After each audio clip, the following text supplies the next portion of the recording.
All right, looks like we're going finally.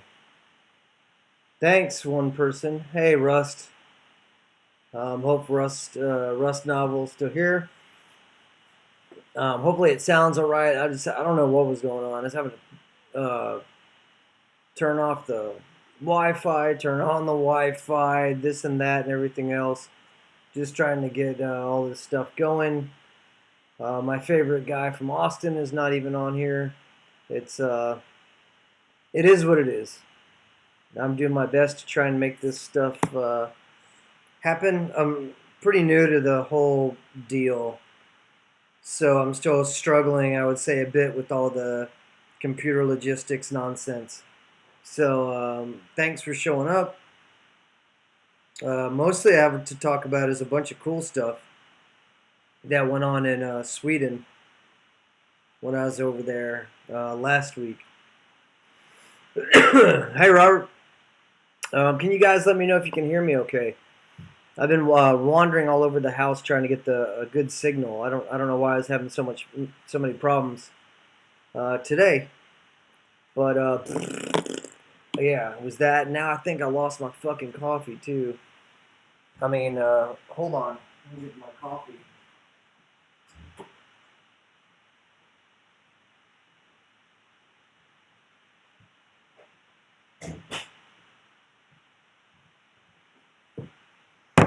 All right, so I got my coffee, delicious coffee. Yeah, make sure to smash the like button, all you guys. Um, so some delicious coffee here made with duck fat and kid tears in a stylish skull mug. Um, yeah, so hope you can read Junker, Junker. How do I do this? Junker Designs. I hope it's big enough. I hope it's I hope it's big enough for you guys. So so yeah. So hey Bonnie. Hey Robert. Hey Rust Novel. I don't know how to tell if you guys are still on here or not. I moved into the bedroom. Um, I've been working on my transitions here. I can go back and forth from the art created by Clarissa White and Bone Stevie. Her name's Bone B on Instagram and shot by Jonathan White, who is also known at Glitter Pimp if you're on Instagram. So he shoots everything. So that's the shot that you guys saw before, and now you're seeing me and some. I don't know how old that art is. As long as I've been on as long as I've been on Facebook, that actually came from MySpace. This original artwork here that I've been using, the Junker designs with the upside down stars, which is from some stuff that Dread Artist, he's on Instagram, he made for me. This really crazy, like kind of steeple backdrop. It's in my shop in Los Angeles. And hope you guys are doing okay. It's Tuesday. We got in on Sunday from Sweden. It was a long flight. Not too bad. Lufthansa is awesome. So Lufthansa was great. I watched. I feel like I watched something that was that I wouldn't normally watch. Like on the airplane, at least you can do that. So on the way over, we watched Alita, and I believe it's Happy Alita Day today. So make sure you guys go pick up some Alita stuff. Make sure to hit like. Make sure you're subscribed here. Make sure you're buying raffle tickets for the Hugo Jacket giveaway, which is something I'm still pushing. I apologize, I couldn't do any of this stuff when I was in Sweden. It was just too hectic, and there was no good Wi-Fi. And then I just decided I'll I'll try. I'm gonna try to make a what's it called, slideshow of all the stuff and see if I can get it to work here on OBS. Is the next thing I'm going to experiment with.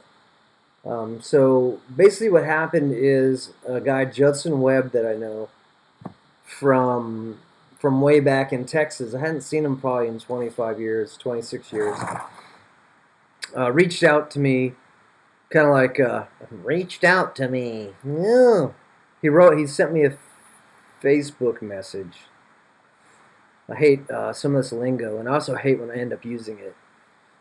He sent me he sent me a Facebook message like a normal person, um, and told me what was going on, and he hooked me up with this guy Olaf and his wife girlfriend named Fanny, who's a designer, and they're doing all this crazy stuff in Sweden. And I talked about it before on here. They have like about 30,000 square meters. This old wool factory that made blankets in a town called Segmira, I think it's pronounced. And it is down the road from another town called Falun, Falun, and it is in the district, I think it's called Dalarna. I could be wrong. I was just looking at the map this morning to try and get this information correct. So Sweden's divided into a normal into these districts, I guess you'd call them. And we were kind of in the I don't middle-ish of the country. You think that I mean I wrongly thought that Sweden didn't go much farther than where we were, and it goes way up there. And so I took another good look at the map. But we were where we were, and it was so Fallen and I can't remember there's another town right near it. But anyway, so I think Fallen has about 42,000 people. Hey, Mark, you didn't let me down, man. I was wondering where you were. So I think Fallen had about 42,000-ish people. And there's another town, starts with a B. I can't remember that one. And that has about 23,000 or something. But anyway, I looked at all the people in that district. It probably is maybe 100,000 people or so. And when I was there, I had the opportunity to go to it was called a Young Entrepreneurs Breakfast, which is actually held by the government officials that run the district, and they have an interest to know who's doing what and what's happening, what businesses are new, or what businesses are old, and just learn about businesses. So, although like I don't speak any Swedish, Olaf would kind of tell me what was going on. And there's people there who did had bought part of a town and opened a really cool camping site. There was another lady, she runs the bed and breakfast was located at the mine in Fallen. So if you're interested in history and if you're interested in video games, this place pretty much looks like Skyrim, the part of Sweden that we're in. It's all these really cool pine trees, and there's wild raspberries, and we just missed the wild blueberry season.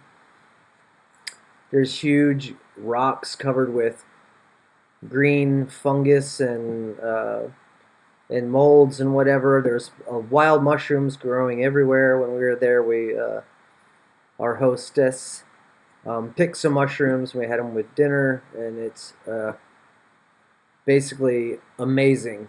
The really crazy thing about Fallen is that there is a mine there, and this is as best as I can remember this information, but go ahead and look it up for yourself. It was I think the first business and the longest running business that people could kind of like buy into, and it was there for like 1,000 years or something crazy. And they were just it was a copper mine, and they were digging copper out of the earth there forever. So most of the hills and stuff around the area is extracted from the mines. And so it's like an amazing bit of history. And we went and did like a quick tour, and you could see the big kind of like wheelhouse. They had a wheel that would help to run the mine, and it ran on fire and steam power, and It was just crazy. Like, look at these pieces of lumber that are so old, and everything's pretty well preserved. And so yeah, that was super cool. So that's that. Just so you know, the area that we're in, it's by the longest running uh, mine, I think, in the world. And then I mean, now they don't do anything there. There was a mine collapse at some point, like in its recent history. You can look down into a big crater and you can see rusted machinery. I couldn't really tell when it was from. Maybe it's the 50s, 60s, 70s. I'm not really sure. Could be like way before that. I really don't know. So that's where we were. That's where there's a lot of vacant properties. And the vacant property, like I was telling you guys, is a used to make blankets. And so that's the property that these guys are now running out of in Sagmira. And there is some other interesting properties around there. And I was looking at, operating Junker needs a European outpost. There's just no way. I feel like there's no way to continue doing business the way I do business with EU nations the way things are going. It's just I feel like to treat the customers better, it's just like there's so much money involved in the postage. And then there's a lot of money involved in customs. And then depending on how the country is where I'm sending stuff to, um, doesn't seem to be a lot of consistency with how they're going to charge you for your customs. So that doesn't seem. Someone's blowing my phone up. That doesn't seem very fair. So I thought the best thing to do, as I started thinking about this whole event we did in Sweden, which was like a fashion show, and I showed people how to screen print, and we did a bunch of like cool aging and dyeing and stuff, like all stuff you could do by hand right there. Using paints, wet on wet techniques, dry brushing, and all that. And so that's what happened there, and that's the main thing is to figure out a production for EU countries, so you don't have to pay retarded shipping and all this other nonsense. And I think I can do it. I think we can pull it off. And the other thing that Mark's asking about is coffee. So what happened with the coffee thing? So what happened with the coffee thing is that Olaf took me over to see where he roasts his coffee. And obviously there's probably like industrial, bigger, crazier versions, I think. But I was like kind of surprised that the actual coffee roaster is pretty small. Like I don't know how much you can put in there at a time. We were doing 10 kilos. He was showing me how to do 10 kilo batches. And roasting coffee, I learned, has to do with time and temperature. Basically, those are the two variables in the actual roasting machine. And as far as like adding and subtracting and doing other weird stuff with flavors, I think there's just a bunch of other tricks that I'm not aware of. And that's some of the stuff that we're going to be trying to figure out and develop some coffee. So I think what's going to happen there is that he or I are going to develop these coffee tastes. So if you go on the Facebook right now, you can already see the coffee names. So kind of like to work backwards, but I do have like rough ideas like around the coffee names as far as how the coffee taste should be or what I think it should be. So that's available for you guys to go check out on the Facebook, and we'll vote more as time goes on, and we'll try to pair like a good artist for each coffee label. I'm definitely going to do like a couple, but I want to get Vance Kelly and Jim and Wes and the guys that I've already worked with before, and Sawblade. I want these guys to be involved. Guys who've already drawn stuff for Junker before, for to have some really cool looking coffee labels, coffee stickers. So that's kind of where we're at. So he has to develop some tastes, and I have to figure out how to develop some new stuff here as well. And so that's what I'm going to try and sort out. And that's going to be.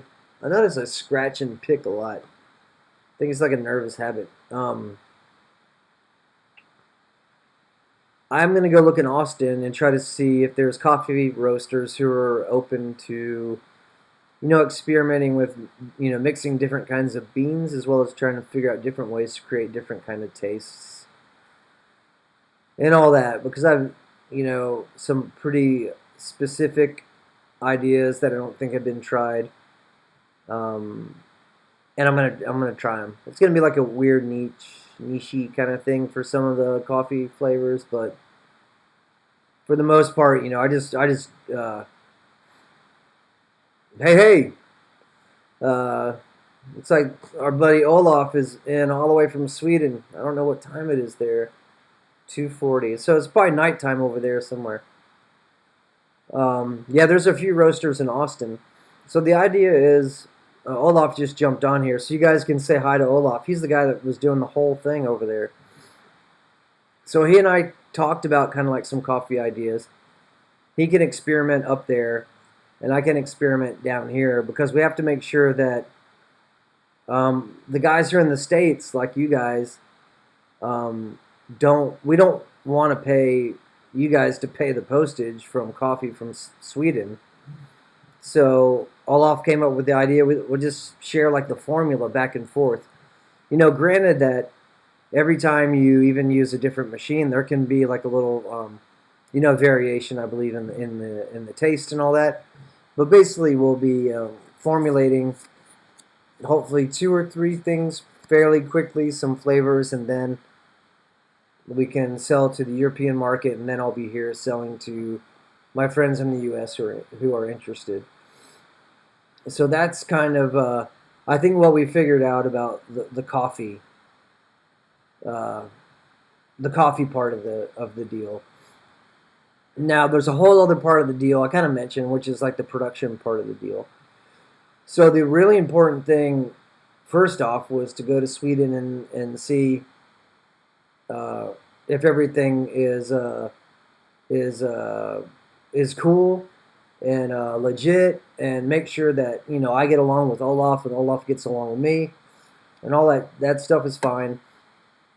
Totally like easygoing. It was like pretty stress free for me. I think it was probably pretty stressful for Olaf. If you understand, he was taking kind of a giant space that's kind of like the maggot colony in Houston, like a big warehousey kind of open space, and trying to bring order and set up an art show and all this stuff. And as far as I know, like all the goals were met. Like we had an art show, we had a fashion show. I was a little bit worried no one was going to show up.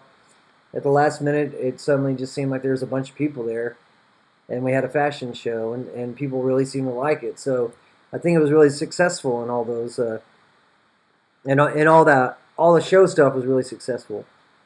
Now there's a whole other thing that we have to figure out, which is where to get the screen printing gear, where would we get T-shirts, where would we get ink, how much T-shirt stuff do we want, how many machines should I put over there as far as sewing. There's a lot of other stuff to figure out. Is it cheaper to buy machines from Sweden, or is it cheaper to ship my machines all the way over there? And then, of course, the power is different in Sweden than it is in the United States. It's still, I think, on 120 and what is it, 210. But of course, there's a different. The plug is different. The plug looks like, I think it's the same plug style that's in England, I believe, from what I remember. Um, so all that has to be figured out, and also there has to be markets, obviously, to sell the junker stuff. So I do already sell to a bunch of people in the EU, which is great. Something new that's coming up is a guy who already runs, I think, like a luxury spa in Poland, in Warsaw, wants to open up a store, and he wants the exclusive rights to sell junker for Poland. So that possibly would be the first customer that would get the benefit of the Sweden production. We just send it straight across the water over right into Poland. If you look on the map, Poland is surprisingly close to the south of Sweden, so not it's not. I don't think it's going to be a pain in the butt to send a bunch of garments over to this guy in Poland.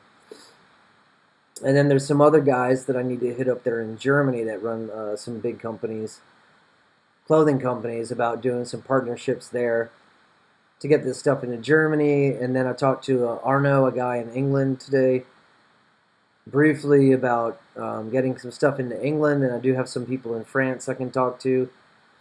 And it's just, it's going to take some time, but I believe that there's going to be plenty of stuff to sell to people in Europe. Yeah, just boat over. Yeah, we could boat it. That'd be like a lot cheaper, right, than spending any kind of money on air shipments, I guess. And then also, I just learned this. I didn't know it, that Denmark is attached to the south of Sweden via bridge and tunnel. So there's possibly places in Denmark. It's just, I think it's going to be really cool. Yeah, Norway is obviously next door, and then Finland is the next door over the other way. So I think it's going to be a cool thing. So I mean, like, what will this what will the challenges be? The other challenge is, but I think it's a really amazing solution that was brought up by a couple of different people, and it's something that I think would be really, really cool. Is that I guess the American clients as well, and the Asian clients would, if you want, you still would be able to order some of the Swedish items if you care to, but there's definitely going to be some differences there. And the one that I'm really pretty excited about is, and maybe Olaf, you can tell me the name of the place because I don't remember. But north of Fallen, I think it's a couple hours. I think it's a town that starts with an M, but it's the center for some leather factories and some places where I can get leather supplies in Sweden. So the thing that would make it cool, really cool, is that I would have the opportunity to use different types of leather, like what's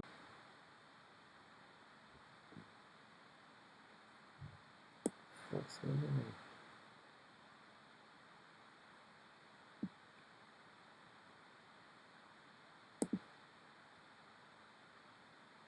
Are we back?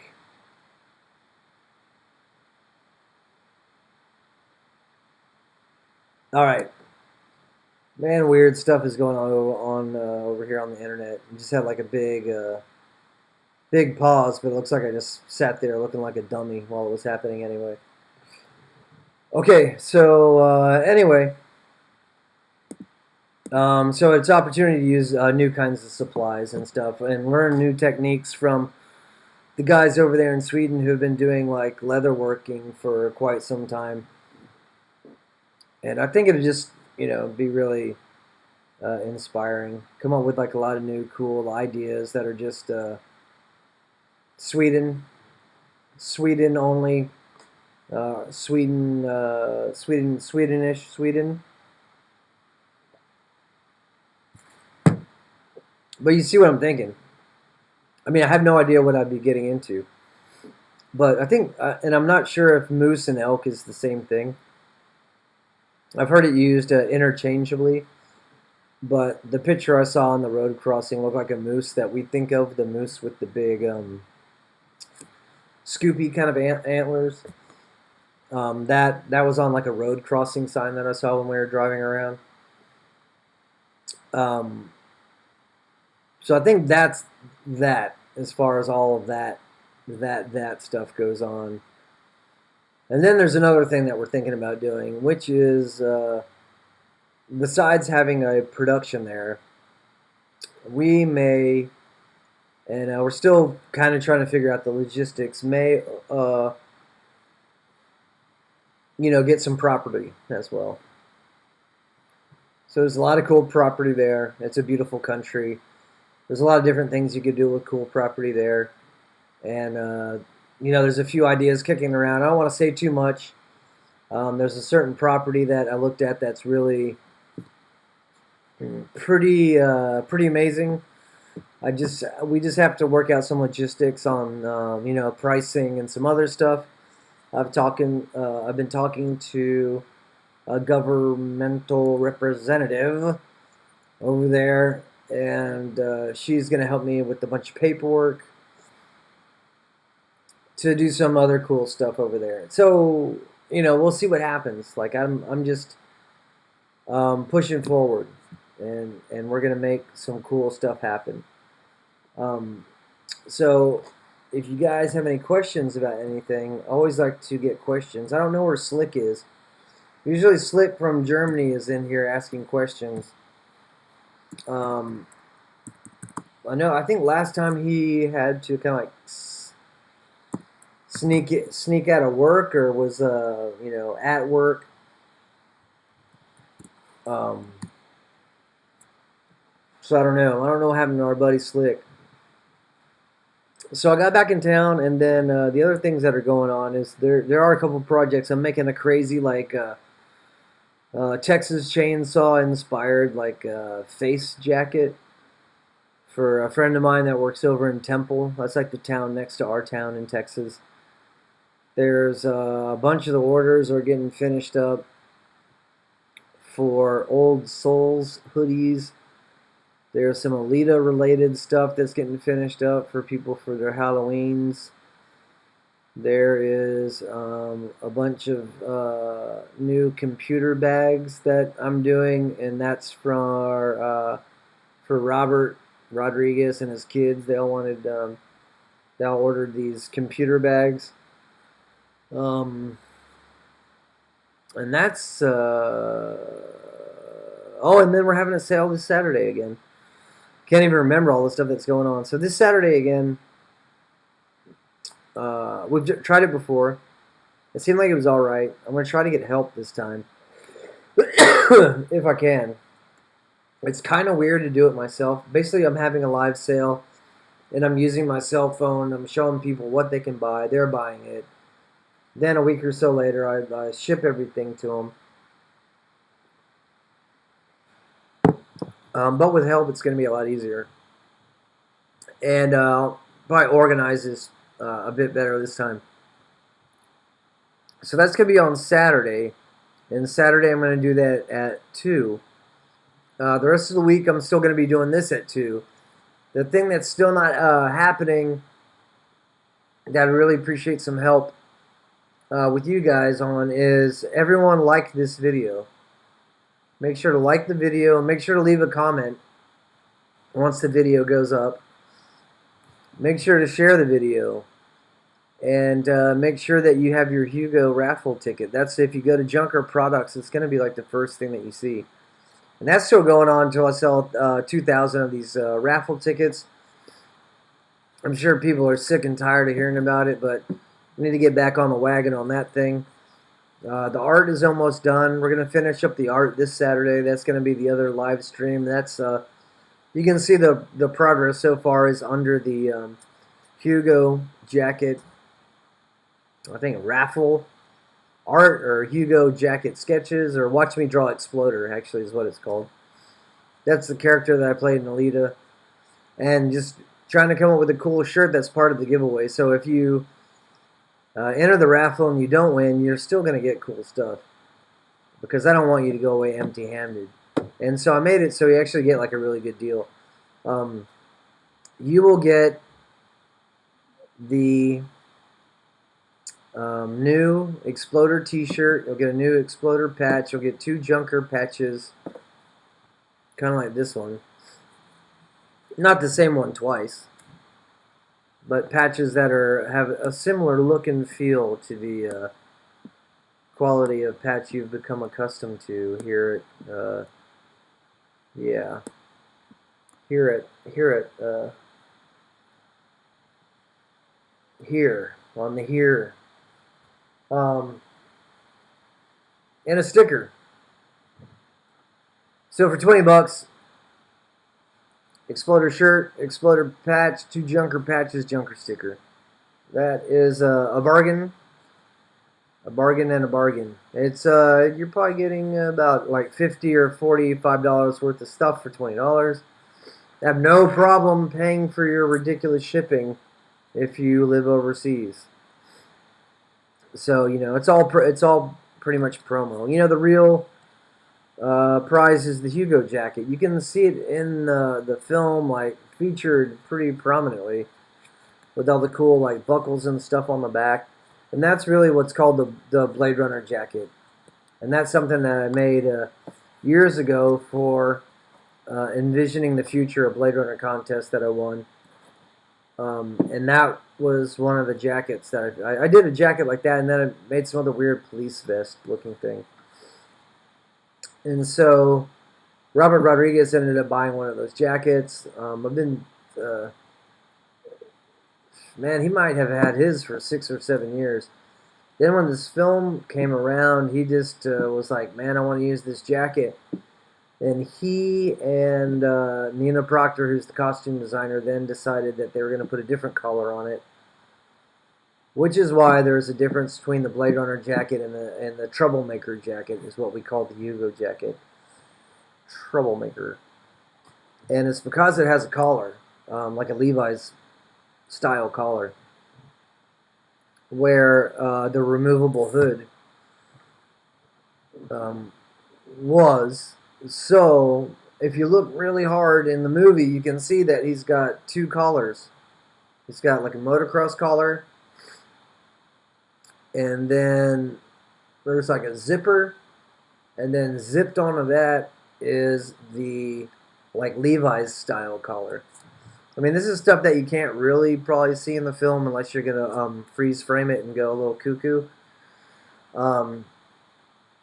But that's the difference, yeah.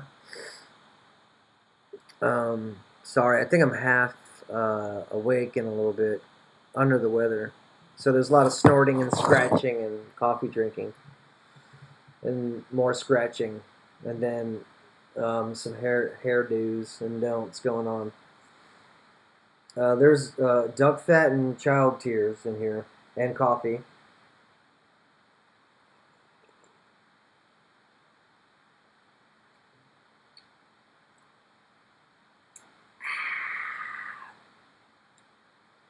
How are you guys doing?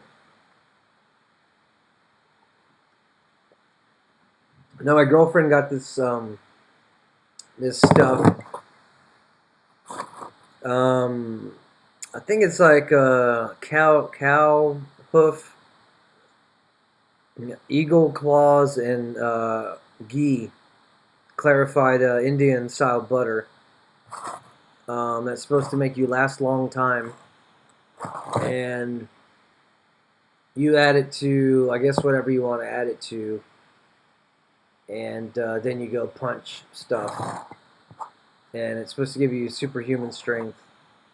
But yeah, eagle claw, eel skins, dog fat, and clarified butternut squash mixed with lawn trimmings and put into coffee for your enjoyment.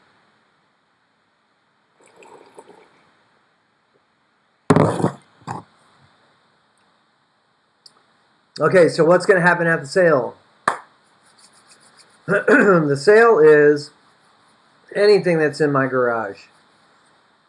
So the weird thing about Junker is half of Junker is in Los Angeles in the studio, and half of it is here in this back house at my property in Texas. So The stuff that's on the sale is not necessarily going to be everything that's on the website, because not everything's not necessarily here.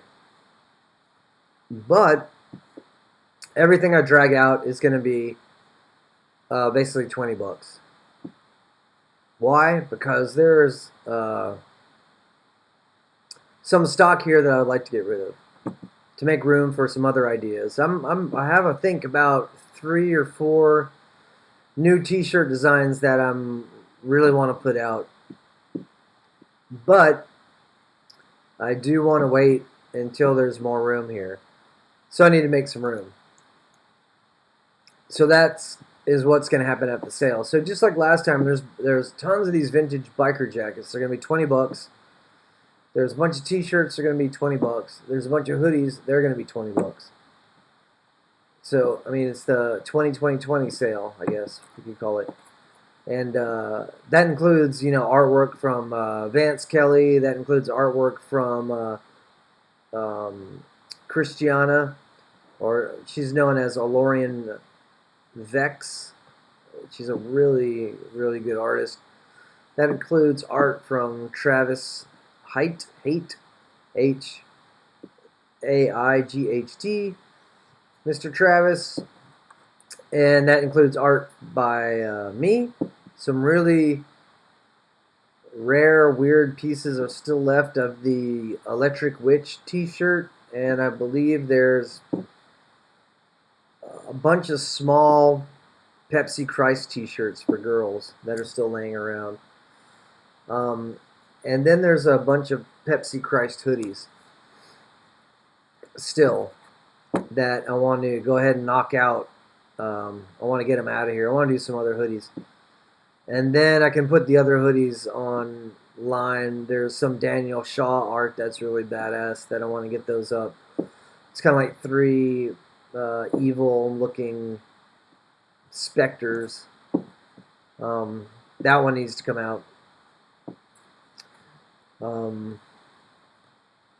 Yeah, so I mean, that's the stuff for the sale. After that, it's going to be later that night drawing Exploder, which is part of the Hugo giveaway. And let me know if you guys are still watching. Give me a something. Right now, my internet is so crazy, I have no idea what's going on. So I hope that you guys are seeing all this stuff. It says that we're still live and things are okay. I'm a little bit dubious of this provider that I have out here called Grande Communications. We may give you internet if we feel like it. If not, if you have live stream to do, maybe not. Maybe we don't give a at all about it. So yeah, there's that. The thing that was really, the thing that continues to, I guess, amaze me, because I guess I've been on the planet for a little while now, is that the amount of access to cool stuff that you have now via the internet. Because I was looking at an old band picture that somebody put up of me, and I could try to find that and share that. I'll share it tomorrow. I'm going to have to figure out how to do a slideshow.